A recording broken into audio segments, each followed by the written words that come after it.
Hi everyone and welcome back to Brian's Horror Corner, and welcome to this updated horror movie collection video as part of my current Halloween trifecta of horror series, where part of it's taking a look at updating my entire horror collection. So in this video we're going to continue on with our DVDs. We left off at MA. However, if you remember, my last video cut out towards the end, so there's a couple movies at the bottom on the bottom row on the left that I have to take a look at again that didn't get included in that video. And then we're going to do the top 3 rows on the right here, looking at right there, those 3 on the right for this video. So I believe that's going to take us from MI to SH from an alphabetical standpoint. That's what we're looking at. So let's just go ahead and look at those movies from the last video that got missed here. I think we left off on Little Deaths, if I'm not mistaken, which is a horror anthology. And I haven't watched it yet, so I can't say too much about it. And then after that, we've got Lamberto Bava's Macabre, which is an 80s slasher movie. Prepare yourself for the shock of a lifetime. That's the tagline. So, yep, 80s slasher. Interested in checking it out for sure. And then we've got, finally, for that bottom shelf that from last video, we've got Maniac Cop, the original with Tom Atkins, Lauren Landon, and Bruce Campbell. You have the right to remain silent forever. So yeah, Maniac Cop is a really fun film. Almost more of a, like, part of it is certainly a slasher, and part of it's sort of a crime thriller, police procedural kind of movie, but I love New York City in this movie, and the performances are good, and just the action is good. It's pretty good suspense, especially the first half of the movie, too. I have seen Maniac Cop 2. I don't own it, and I've never seen the third one yet, but I really do enjoy this one. Okay, now that we've officially finished that bottom row from the last video, now we can start with this video, the crux of this video right up here. And so we're going to start with Midsommar from a few years ago by Ari Aster. I've only seen this movie once. I thought it was pretty decent. I mean, I don't think it's the scariest horror movie ever like some people do. I understand that it's a different kind of horror. It's what the people term, and I hate this fucking term, elevated horror. I won't use that term. I'll say alternative horror, I think, is a better way to describe it. But I thought it was okay. As I said, I've only seen it once, so I really probably need to watch it again. But there were definitely some somewhat creepy scenes in it. But, yeah. If I can get it back in there. Okay, and then next up, we've got Stephen King's The Mist. Written for the screen and directed by Frank Darabont. A masterpiece. One of the most shocking movie endings ever. That's interesting. I have heard there's quite a twist to the end of that movie. I haven't seen it yet, so I'll have to find out here shortly. Of course, we got the classic 80s movie, The Monster Squad. This is a fantastic gateway horror movie. In fact, I haven't shown it to my son yet, but I'm guessing in the next year or two we probably will. It does have a little bit of language in it. It's PG-13, and we just don't want our 7-year-old son to experience quite yet, but it's a great movie, kind of not a spoof, but they kind of use the Universal monsters as sort of the crux of the movie. And me and my wife both love Monster Squad, so we'll be excited to show it to our son once he's a little bit older. Then we've got Mortuary, When Nobody Rests in Peace is the tagline. This has got Mary McDonough, David Wallace, and Bill Paxton. From the early 80s, I remember seeing this on Shudder, I believe, a few years ago, and I really liked it. And so I had to pick it up for my collection. Definitely due for a rewatch there. Then we've got the remake, a Tobe Hooper film, Mortuary. Don't know too much about this one. I do know that some of Tobe Hooper's later work wasn't received quite as well as some of his earlier work, but I still want to give it a shot. We've got Jennifer Lawrence and James Barton. I'm not sure. Mother. I heard this is a pretty disturbing film, some people have said. Javier Bardem.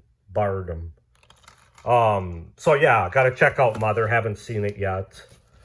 And then we've got Nightmare, the uncut version, the 35th anniversary edition. Haven't seen it yet, but I'm excited to check it out. This is from Code Red, as you can see. Got some special features there. That's Nightmare. Then we've got another horror anthology that I'm due for a rewatch on this one for sure. That's Nightmare Cinema. I watched this on Shudder a few years ago. This is still a package, as you can see, still wrapped up. So haven't actually watched the DVD, but I do remember liking this movie. I mean, I wouldn't say that it's an all-time great horror anthology by any means, but it's fun. It's kind of different for Nightmare Cinema. So, yeah, that's from a few years ago. I can't remember the exact year, but then we've got an 8 Films to Die For movie, Nightmare Man, After Dark Horror Fest. One of those movies. Got a lot of bonus features. Yeah, it sounds interesting. So, haven't seen it yet and haven't heard too much about it either, quite frankly. So, next up, we've got Night of the Blood Beast. No girl was safe as long as this headhunting thing roamed the land. So yeah, believe this is a 70s movie. But I'm definitely interested in checking that out. It might even be 60s. I can't exactly remember. But it's an older movie. Classic 80s movie, Night of the Creeps, the director's cut. I love this movie. Thrill Me. One of the great horror lines of all time by one of the great horror legends of all time, Tom Atkins. I just love this movie. I've only seen it once, maybe twice. But yeah, I just had a blast with it. It's got everything I want in an 80s horror movie, all the cheese. Of course, we've got the classic George A. Romero's Night of the Living Dead from 1968, original film restored and remastered. What can you say? This is an absolute classic. The most influential horror film since Psycho. Yeah, probably so. 40th anniversary special features edition. Yeah, there isn't much to say about it. This is just a great zombie movie, Night of the Living Dead.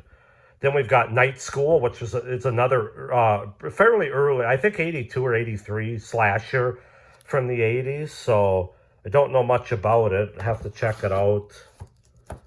Then we've got, some of these are hard to get on. We've got Night Visitor. Don't know too much about this one. I think it was given to me or I picked it up for cheap. A Quiet Town, A Cult of Blood, A Perfect Victim. That's the tagline. So that's Night Visitor. And then we've got, man, the shelf's rocking and rolling here. We've got The Neon Demon with Elle Fanning. Don't know much about Christina Hendricks as well, and Keanu Reeves. Don't know too much about this one. Pure Insane Delight is one of the reviews. Hypnotically beautiful, stylishly crosses fashion with horror, an over-the-top finale. So, yeah, it sounds interesting. I have to check it out. And then we've got The New York Ripper by Lucio Fulci. I've seen this on Shudder, I believe.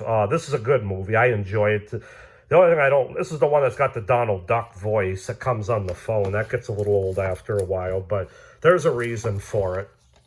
You have to see the movie. Then we got Jordan Peele's Nope from a few years ago. Haven't seen this one yet. I think I actually picked it up at Walmart a couple months ago. You won't be able to look away. It's got the old slipcover here.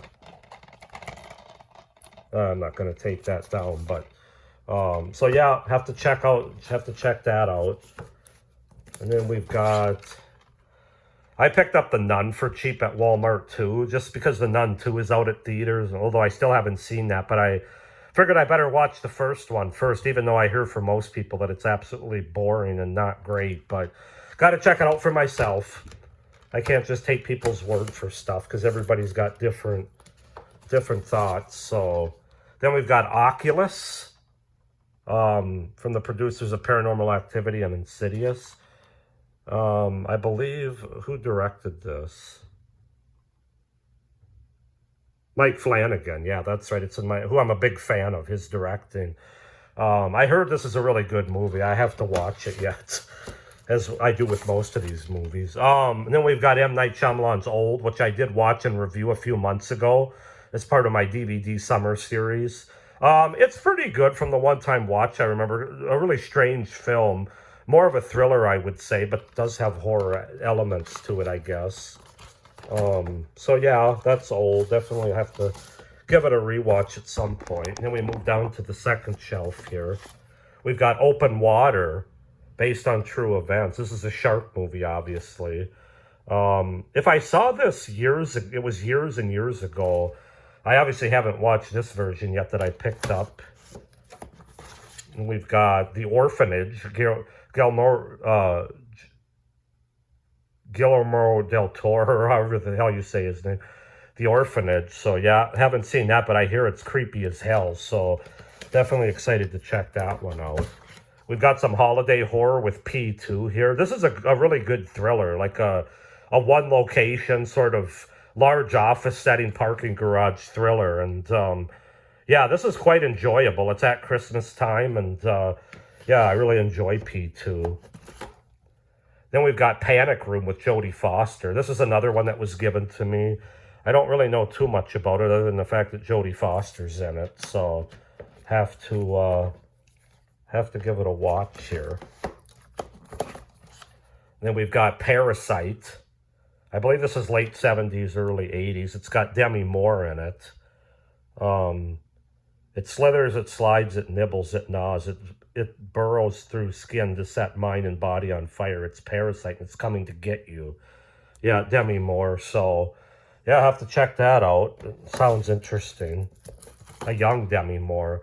We've got Wes Craven's The People Under the Stairs here. In every neighborhood, there's a home that adults whisper about and children cross the street to avoid. Yeah, this is, I hear this is a pretty good Wes Craven movie. I actually have never seen it yet. Then we've got the Pet Sematary remake here, which I have not heard good things about. And I really do like the original Pet Sematary, which I have as part of a collection that I'll show in my last video here. But yeah, haven't seen it yet, so I have to figure out for myself how bad it is or if it's okay. We got Phantasm, the special edition, the original Phantasm from '79, I believe. I really like this movie. I've only seen it once, but it really, just the tone and the atmosphere and Angus Grimm, it really stuck with me. So really liked Phantasm. And then we've got its sequel here, Phantasm 2, Don Coscarelli's Phantasm 2, which came out, I believe, about 8 or 9 years after the first one.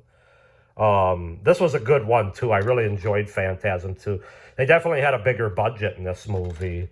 Not that budget's everything, but it does help in certain situations. So, really enjoy both of those movies. I don't have 3, 4, or 5. I haven't seen them. I do have them saved on Shudder, I think, to watch. If they're still on there, I'm not even sure. Then we've got another 80s slasher with Christopher George and Linda Day George, and that's Pieces. It's exactly what you think it is. Yeah, so I hear this has got quite a twist as well. Haven't seen Pieces yet. I'll have to give that a... I'm going to have a lot of movies to watch this winter. I'm going to stop trying to buy them until I see a majority of what I own. We've got Piranha. It's Jaws Gone Wild. This is the remake, I believe. Yeah, this is the one that I saw and reviewed earlier this summer when I did my DVD. It's pretty cheesy, man. It's pretty over the top, but it's fun. It's a good time. Not particularly scary.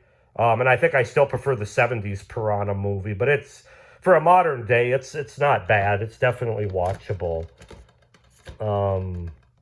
Especially if you're in the mood for just a really fun time. And then we've got its sequel, Piranha Double D here. Double the D's, double the action, double the terror. Haven't seen this one yet, although I see Christopher Lloyd's in this. Is that David Hasselhoff? What the hell is this, Baywatch or something? And that's Gary Busey. Wow, this has got to be a crazy movie. Yeah, I don't know. Piranha Double D. You can comment down below. I've heard it's not nearly as good as the first one, meaning the one that preceded it that I talked about before that one. But it looks interesting, that's for sure. So I'll have to give it a watch. We've got Plan 9 from Outer Space in color.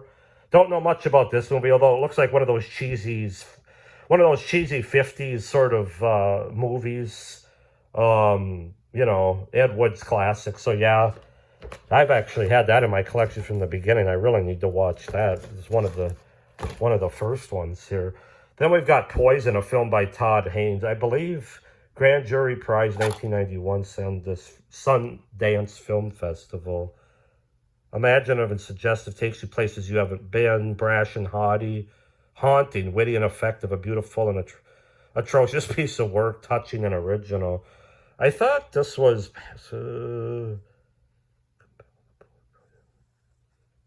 yeah, I don't know much about Poison. I'm going to have to check it out, though. I think it was given to me once again. I've had a lot of movies given to me by friends or co-workers from the past and stuff. Then we've got Popcorn. This is a movie I picked up at a horror convention a few months ago. Buy a bag, go home in a box. Special edition of Popcorn. Yeah, this looks like a really fun movie. One of those movies where people go to like a horror-a-thon and then the big screen comes to life kind of thing, which I'm a big fan of those kind of movies, so definitely interested in checking that one out. We've got Bernard T. Ward's Popcorn Bag of Terror. Yeah, I think this is a low-budget one, but it looks like a lot of fun. A horror anthology that's to die for, so can't wait to check that one out. Then we've got Pretty Dead. Don't know, Love Couldn't Save Her, Death Couldn't Stop Her. Looks like kind of a possession movie, maybe. I'm not really sure I don't know too much about this one. One of the most important zombie movies to come out in years. Oh, okay, so it sounds like it might be in the zombie genre. Have to check it out. Then we've got John Carpenter's Prince of Darkness. It is evil, it is real, it is the awakening. Have to check this one out. Haven't seen it yet. I hear it's pretty good, though.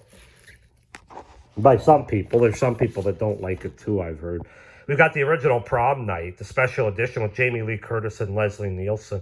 I enjoy this, man. I think it's from 1980. Another, right in the middle of Jamie Lee Curtis's horror run there between 78 and like 82. Killer special features. Yeah, I like Prom Night. It's a little bit weird, especially towards the end with some of the characters, but it's fun. I like Prom Night. And then its underrated sequel, Prom Night 2, which is definitely more of a supernatural. Like the first Prom Night is a straight up slasher, and the second one, Hello Mary Lou Prom Night 2, is definitely more of a supernatural kind of movie. An old flame returns. But I watched this on Shudder a while ago, I think on a Joe Bob's Brig episode, and I really enjoyed it. I thought it was really well done. So kind of an underrated mid to late 80s horror movie there. And then for our third row and final one for this video, we've got Christopher Walken and The Prophecy. I haven't seen any of these movies. Marked by Fate, Doomed by Prophecy, time is running out for mankind. So, yeah, I know there's like 3 or maybe even 4 of those movies. I haven't seen any of them, so I have to check out the first one there. We've got a good movie to watch this time of the year, and that's Lance Henriksen and Pumpkinhead, the collector's edition. This is a great Halloween time of the year movie, but yeah, love Pumpkinhead. I've only seen it a couple times, but really enjoyed it. We've got A Quiet Place with Emily Blunt and John Krasinski. This is a fantastic movie. Using sound production and things like that to really build suspense and tension. I really like A Quiet Place. Great performances, too. And then, of course, we have its sequel, which I saw at the theater a couple years ago with Emily Blunt and John Krasinski, A Quiet Place Part 2, a masterclass in suspense. Yeah, I think I like the second one just as much as the first one, if I'm being honest. I think they're both really good. We've got another Christmas horror movie that's great to watch in the next couple months. That's Rare Exports, A Christmas Tale. I watched this last year around Christmas. I really thought it was great. I really enjoyed this movie. So definitely check that one out if you haven't seen it. It's a foreign film. I can't remember what country. Then we've got Wreck, the movie that inspired Quarantine. Trapped, No Mercy, No Escape, No One Gets Out Alive. Found footage film. I hear it's one of the creepiest found footage films. I haven't seen it yet, so have to check that one out. And then we've got another shark movie. That's The Reef. Pray That You Drown First, based on a true story. Did I see this one? Open Water, reminiscent of Open Water, I like The Reef better, more. I can't, yeah, I'm thinking of this shit. I have seen The Reef. I think I reviewed this one a couple months ago with my summer series, and I did like it. I thought it was good. I really did, so yeah, that's The Reef. And then we've got, oh man, this video is getting long again. We've got The Relic with Penelope Ann Miller and Tom Sizemore. Haven't never seen this before. Have to check it out. And then we've got, and this isn't going to show you what it is, but it's one of the Resident Evil movies here. Resident Evil Apocalypse. This was definitely given to me. I haven't seen any of the Resident Evil movies, so I'll have to watch that and see how I like it. We've got Return to Horror High, which is a late 80s movie. George Clooney, Maureen McCormick, and Vince Edwards. School Spirit has never been this dead. So yeah, it looks like another cheesy 80s horror movie. Then we've got probably one of the best 2000s horror movies yet, post-2000. That's The Ring, the original American remake. I still love this movie, even though it's a little bit outdated with the whole videotape and stuff, but it's still creepy as hell. The colors, the color palette he uses, the music, the images, it's creepier. It's creepy as hell to me. I love The Ring. Then we've got The Room, a Shudder original. I remember seeing this a few years ago, and I thought it was just a really interesting premise that really had a great ending to it as well. So I really liked The Room. Then we've got the unrated edition of The Runes. The Runes will make you scream, squirm, cringe, and bite your nails. So I already bite my nails, so you ain't gaining anything there. Intense, disturbing, and gut-wrenching. I've never seen The Runes either. Man, what have I been doing with my life? I definitely need to stop buying movies till I start watching them. Then we've got Rush Week, another 80s slasher movie. I heard this... Let's see, did I hear this one was good or not? I don't remember. I have to watch it anyway, whether I heard it was good or... I think it's okay, though. I know my friend likes it. He's the one that borrowed it to me, or gave it to me, actually. We've got Sanitarium with Robert Englund, Lacey Chabert, Lou Diamond Phillips, and Malcolm McDowell. That's a good, interesting cast. Locked in Insanity.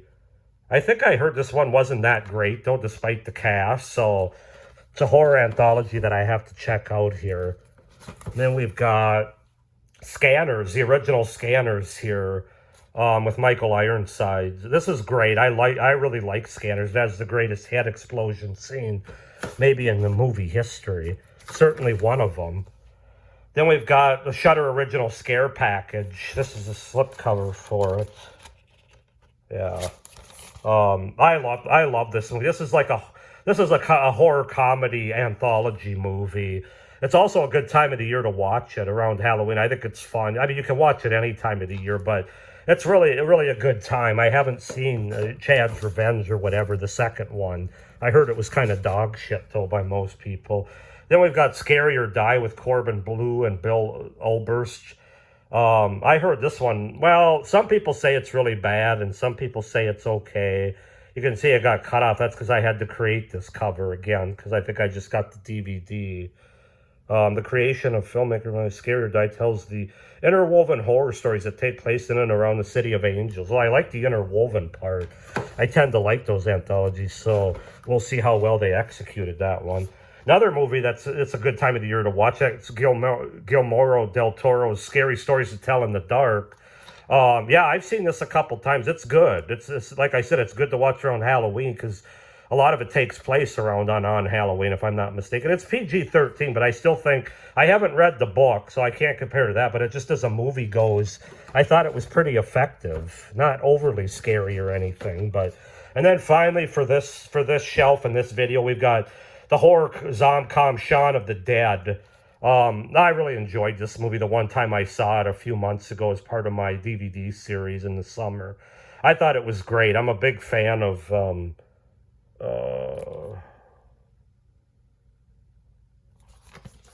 Simon Pegg. I couldn't think of his name, but Shaun of the Dead is fun. I don't like it quite as much as Zombieland, but it's not far off. I really did enjoy it as a Zomcom. So that's going to go ahead and do it for this video, guys. I hope you enjoyed it. Please like this video, hit the little notification bell down below. Subscribe to my channel so you don't miss any of my upcoming review videos and horror content beyond this series. I hope everybody's doing well in the Halloween season here. And of course, as always, stay scared.